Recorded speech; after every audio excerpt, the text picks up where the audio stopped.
Hello दोस्तों, स्वागत है आपका हमारे चैनल यूपी एग्जाम क्रीजर में। दोस्तों आज के वीडियो में हम 16 जनवरी से संबंधित उत्तर प्रदेश करंट अफेयर और इसके अलावा यूपी एग्जाम्स के लिए मोस्ट इंपोर्टेंट करंट अफेयर के क्वेश्चंस को डिस्कस करेंगे और हर एक क्वेश्चन से रिलेटेड आपको फैक्ट भी बताएंगे। और वीडियो के अंत में हम आपसे एक क्वेश्चन भी पूछेंगे जिसका जवाब आपको कमेंट बॉक्स में देना है। और अगर आपको इसकी पीडीएफ डाउनलोड करनी है तो आप हमारे टेलीग्राम ग्रुप से इसकी पीडीएफ डाउनलोड कर सकते हैं।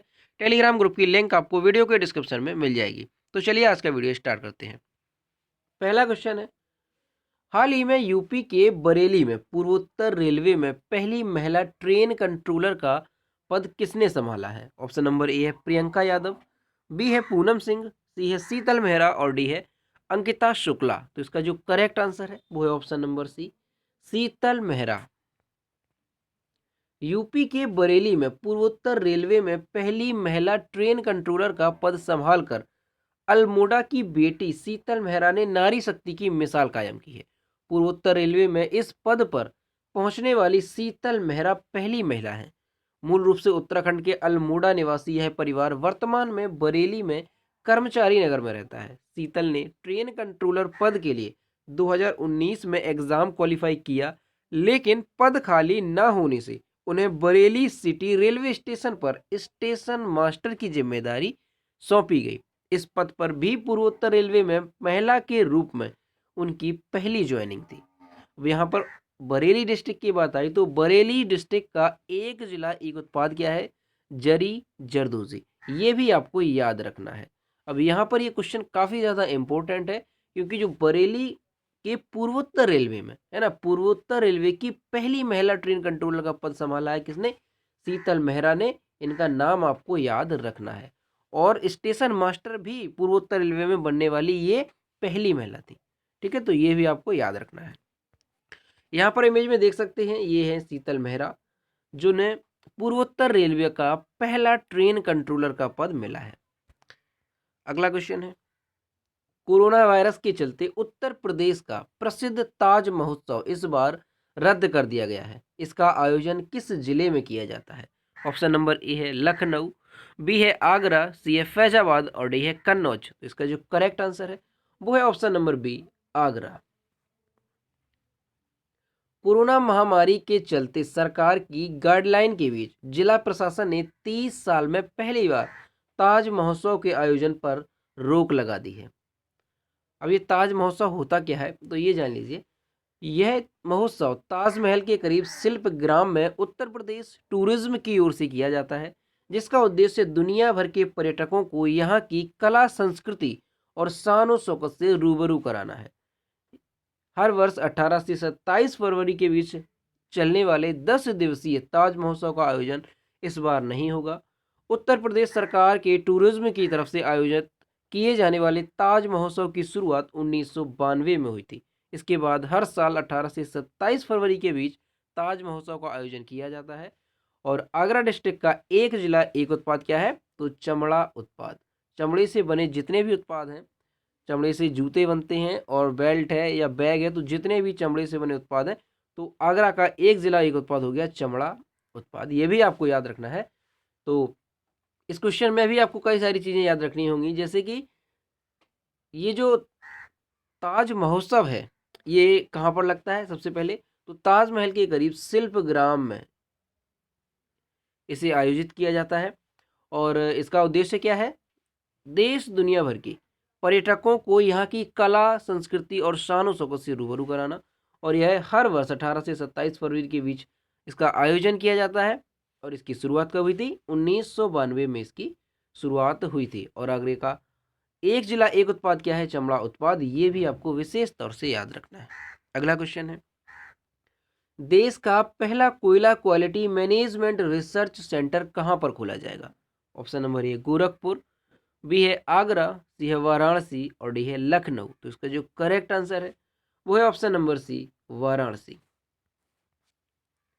देश का पहला quality management research centre IIT BHU में खुलेगा। आईआईटी बीएचयू में नॉर्दर्न कोल्डफील्ड्स के सहयोग से देश का अपनी तरह का पहला कोयला गुणवत्ता प्रबंधन और उपयोग अनुसंधान केंद्र स्थापित किया जाएगा। इसके लिए दोनों में एएमओयू समझौता हो गया है। एमओयू समझौता हो गया है। यह रिसर्च सेंटर स्वच्छ कोयला प्रौद्योगिकी पर रिसर्च के लिए अत्याधुनिक सुविधाओं से लैस होगा। यह अपनी तरह का पहला अकादमिक केंद्र होगा जो कोयले की क्वालिटी इंप्रूव और उसकी ग्रेडिंग करेगा।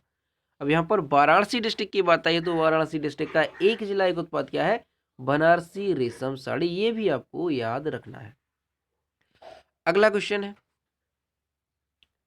हाल ही में बर्ड फ्लू की पुष्टि के बाद यूपी के किस जिले में 1 किलोमीटर के दायरे में सभी पक्षियों को मारकर दफनाया जाएगा? तो इसका ऑप्शन नंबर 1 है कानपुर, बी है पीलीभीत, सी है आगरा और डी है ए और बी दोनों। तो इसका जो करेक्ट आंसर है वो है ऑप्शन नंबर डी, ए और बी दोनों। उत्तर प्रदेश के वन, पर्यावरण और जंतु उद्यान मंत्री दारा सिंह चौहान ने कहा, कानपुर चिड़ियाघर के 1 किलोमीटर के दायरे में सभी संदिग्ध पक्षियों को मार कर दफनाया जाएगा। बर्ड फ्लू की पुष्टि के बाद से ही इस पर अमल शुरू हो गया है। साथ ही चिड़ियाघर के 10 किलोमीटर के दायरे में अंडे और चिकन की सभी दुकानों को अगले आदेश तक बंद करने का आदेश जारी किया गया है। इसी तरह से पीलीभीत की पूरनपुर तहसील में बर्ड फ्लू का पहला केस सामने आने पर इसके 1 किलोमीटर के दायरे में आने वाले सभी मुर्गे, मुर्गी, बतख समेत सभी पक्षी मार कर दफनाए जाएंगे। प्रति पक्षी 90 रुपए के हिसाब से मालिक को हर्जाना भी दिया जाएगा। तो आपको दोनों डिस्ट्रिक्ट याद रखने हैं यहाँ पे, कानपुर और पीलीभीत में 1 किलोमीटर के दायरे में सभी पक्षियों को मार करके दफनाया जाएगा और 10 किलोमीटर के दायरे में अंडे, चिकन की सभी दुकानों को अगले आदेश तक बंद कर दिया गया है। अगला क्वेश्चन है, IFFI 2021 में कितने भारतीय कलाकारों और 9 अंतर्राष्ट्रीय हस्तियों की फिल्मों का प्रदर्शन किया जाएगा जिनका 2020 में निधन हो गया था? ऑप्शन नंबर ए है 13, बी है 15, सी है 19 और डी है 21। तो इसका जो करेक्ट आंसर है वो है ऑप्शन नंबर सी 19। IFFI 2021 में 19 भारतीय कलाकारों और 9 अंतर्राष्ट्रीय हस्तियों की फिल्मों का प्रदर्शन किया जाएगा जिनका 2020 में निधन हो गया था। अभिनेता इरफान खान, सुशांत सिंह राजपूत, ऋषि कपूर और Hollywood star Chadwick Boseman cinema की दुनिया में उन 28 लोगों में शामिल हैं जिन्हें भारत के 51वें अंतर्राष्ट्रीय फिल्म समारोह के दौरान सम्मानित किया जाएगा। 51वें संस्करण में विभिन्न खंडों के तहत कुल 224 फिल्मों का प्रदर्शन किया जाएगा। तो आपको याद रखना है कितने भारतीय कलाकारों के ऊपर जो है फिल्मों का प्रदर्शन किया जाएगा? तो 19 भारतीय कलाकार हैं और 9 अंतर्राष्ट्रीय हस्तियां हैं जिनकी फिल्मों का प्रदर्शन किया जाएगा जिनका 2020 में निधन हो गया था। अगला क्वेश्चन है, पुरातत्व विभाग की एक टीम ने दुनिया की सबसे पुरानी गुफा चित्रकला की खोज की है, वह कहाँ पर स्थित है? ऑप्शन नंबर ए है अमेरिका, बी है इंडोनेशिया, सी है किर्गिस्तान और डी है अफगानिस्तान। तो इसका जो करेक्ट आंसर है वो है ऑप्शन नंबर बी इंडोनेशिया। पुरातत्वविदों की एक टीम ने दुनिया की सबसे पुरानी ज्ञात गुफा चित्रकला की खोज की है जो 45,000 से अधिक वर्ष पुरानी है। गुफा चित्रकला में इंडोनेशिया के सुलावेसी द्वीप का एक स्थानीय जंगली सुअर है और यहीं पर इसको पाया गया है इंडोनेशिया के सुलावेसी द्वीप में। मध्य इंडोनेशियाई द्वीप जो कि 1,74,000 वर्ग किलोमीटर से अधिक के क्षेत्र में स्थित है। एशिया और ऑस्ट्रेलिया के बीच स्थित है। इसमें मानव के रहने का एक लंबा इतिहास पाया गया है। अब यहाँ पर इंडोनेशिया की बात आई तो इंडोनेशिया की कैपिटल क्या है? जकार्ता। इंडोनेशिया की मुद्रा क्या है? इंडोनेशियाई रुपया। और इंडोनेशिया के राष्ट्रपति कौन है? Joko Widodo. ये भी आपको याद रखना है। ये क्वेश्चन काफी ज्यादा इंपॉर्टेंट है, आपको याद रखना है कि दुनिया की सबसे पुरानी ज्ञात गुफा चित्रकला कहाँ पर खोज हुई? इसकी इंडोनेशिया के सुलावेसी द्वीप में। और ये कितनी पुरानी है? 45,000 से अधिक वर्ष ये पुरानी है। अगला क्वेश्चन है, पुरुष हॉकी विश्व कप 2023 भारत के जिन शहरों में आयोजित किया जाएगा वह है? Option number A Bhubaneswar, B है राउरकेला, सी है ए और बी दोनों और डी है अहमदाबाद। तो इसका जो करेक्ट आंसर है वो है ऑप्शन नंबर सी, ए और बी दोनों। 2023 पुरुषों का हॉकी विश्व कप, पुरुषों की FIH हॉकी विश्व कप का 15वां संस्करण होगा जो अंतर्राष्ट्रीय हॉकी महासंघ द्वारा आयोजित विश्व चैंपियनशिप है। यह भुवनेश्वर के कलिंगा स्टेडियम में और भारत में राउरकेला में बीजू पटनायक हॉकी स्टेडियम में 13 से 29 जनवरी 2023 तक आयोजित किया जाएगा। अगला क्वेश्चन है, 2 बार महाभियोग का सामना करने वाले अमेरिका के पहले राष्ट्रपति कौन बन गए हैं? ऑप्शन नंबर ए है डोनाल्ड ट्रंप, बी है बराक ओबामा, सी है जो बाइडेन और डी है कमला हैरिस। तो इसका जो करेक्ट आंसर है वो है ऑप्शन नंबर ए डोनाल्ड ट्रंप। डोनाल्ड ट्रंप 2 बार महाभियोग का सामने करने वाले अमेरिका के पहले राष्ट्रपति बन गए हैं। अमेरिकी संसद पर पिछले हफ्ते हुए भीड़ को हमले को लेकर उकसाने के आरोप में संसद के निचले सदन हाउस ऑफ रिप्रेजेंटेटिव ने कल ट्रंप पर महाभियोग चलाने के पक्ष में वोट दिया। महाभियोग प्रस्ताव के पक्ष में 232 और विरोध में 197 वोट पड़े हैं। तो ये क्वेश्चन भी काफी ज्यादा इंपॉर्टेंट है, आपको याद रखना है कि अमेरिका के ये पहले राष्ट्रपति हैं जिन पर 2 बार महाभियोग जो है लगाया गया है। अगला क्वेश्चन है, हाल ही में किस राज्य के मुख्यमंत्री ने हवाई टैक्सी सेवाओं का उद्घाटन किया है? ऑप्शन नंबर ए है पंजाब, बी है हरियाणा, सी है बिहार और डी है गुजरात। तो इसका जो करेक्ट आंसर है वो है option number B Haryana. Haryana के मुख्यमंत्री मनोहर लाल खट्टर ने 14 जनवरी 2021 को हवाई टैक्सी सेवाओं का उद्घाटन किया। केंद्र सरकार की उड़ान योजना के तहत चंडीगढ़ से हिसार के लिए हवाई टैक्सी सेवा शुरू की गई। दूसरे चरण में हिसार से देहरादून के लिए सेवाएं 18 जनवरी से शुरू की जाएंगी और तीसरे चरण में चंडीगढ़ से देहरादून और हिसार से धर्मशाला तक के 2 और मार्गों को 23 जनवरी को जोड़ा जाएगा। तो इसमें आपको याद रखना है कि पहले चरण में हिसार से यानी चंडीगढ़ से हिसार के लिए हवाई टैक्सी सेवा शुरू की गई है। दूसरे चरण में हिसार से देहरादून और तीसरे चरण में चंडीगढ़ से देहरादून और हिसार से धर्मशाला तक के लिए ये जो टैक्सी सेवा है इसे शुरू किया जाएगा। अगला क्वेश्चन है, अब यहाँ पर हरियाणा की बात आई तो हरियाणा के बारे में जान लेते हैं। ये है मैप में हरियाणा। हरियाणा की कैपिटल है चंडीगढ़। हरियाणा के चीफ मिनिस्टर हैं मनोहर लाल खट्टर और हरियाणा के गवर्नर हैं सत्यदेव नारायण आर्य।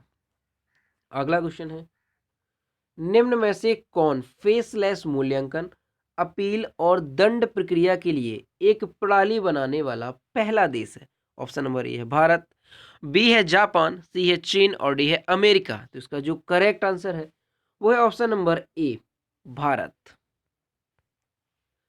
सरकार ने टैक्स डिफॉल्टरों पर जुर्माना लगाने के लिए एक निष्पक्ष और पारदर्शी डिजिटल फेसलेस मैकेनिज्म रखने के लिए national faceless penalty centre NFPC, इसका फुल फॉर्म क्या है, नेशनल फेसलेस पेनल्टी सेंटर, स्थापित करने की योजना की घोषणा की है।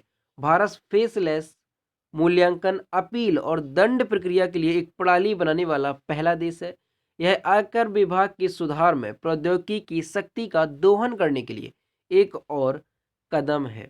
तो ये क्वेश्चन भी इंपॉर्टेंट है, आपको याद रखना है कि भारत ऐसा पहला देश है जिसने फेसलेस मूल्यांकन, अपील और दंड प्रक्रिया के लिए प्रणाली बनाने वाला ये पहला देश है।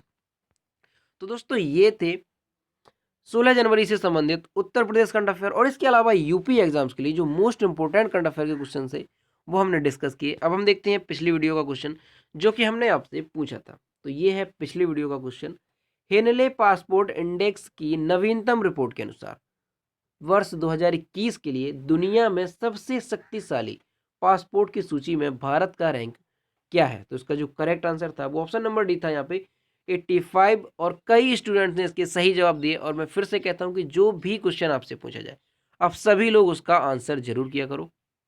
तो देखते हैं आज का क्वेश्चन। ये है आज का क्वेश्चन,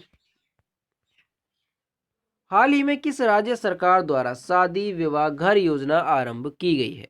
इसका option number A Haryana, B है असम, सी है मध्य प्रदेश और डी है उत्तर प्रदेश। तो इसका जो भी करेक्ट आंसर है वो आपको कमेंट बॉक्स में बताना है और आप लोग आंसर जरूर किया करो। तो दोस्तों अगर आपको आज का वीडियो पसंद आया हो तो इसे लाइक कीजिए, शेयर कीजिए और अगर चैनल पर नए हैं तो चैनल को सब्सक्राइब करना ना भूलें। साथ ही बेल आइकन को भी प्रेस करें ताकि टाइम टू टाइम नोटिफिकेशन आप तक पहुंचता रहे। तो मिलते हैं नेक्स्ट वीडियो में। Thank you.